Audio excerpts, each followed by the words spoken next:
Alright guys, so today I'm going to show you how to enable virtualization technology on Windows 11.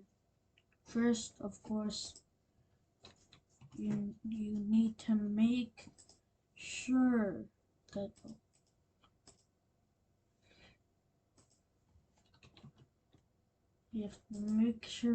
your Windows 11 is Windows 11 Pro, or if it's Windows 10, it has to be Windows 10 Pro.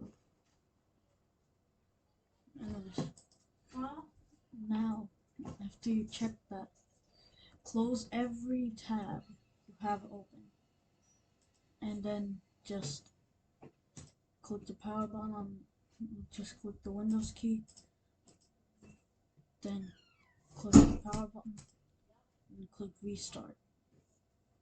I'm not gonna restart because I'm pretty sure OBS Studio can't pick up the boot screen.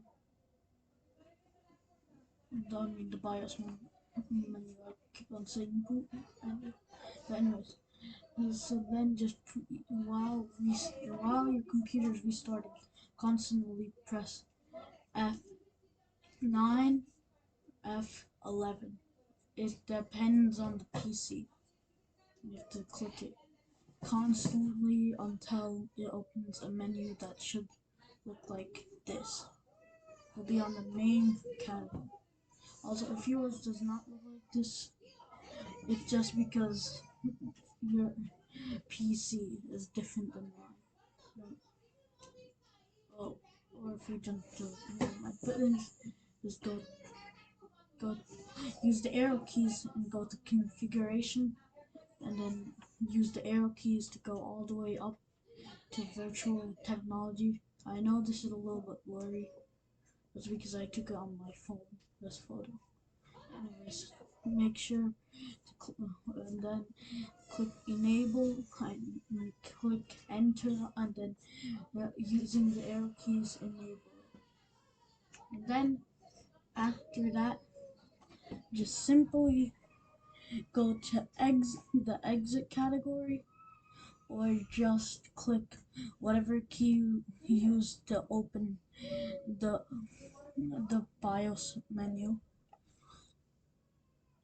Also, you can do this manually by just simply going to control panel, then opening a control panel, then go to programs, then go to programs and features, and then here you want to click on turn off Windows features, or off. Then just click yes. I have to put in a pin because I'm an account. Then make sure Hyper-V is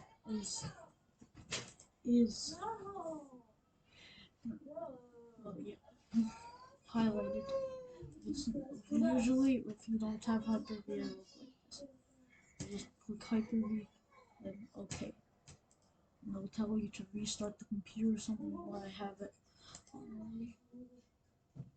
And that's how you get that's how you get that. And to show you it works, just open the Oracle VM box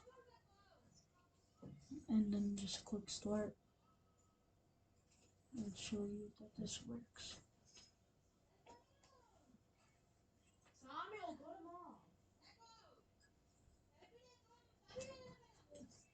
And then it just going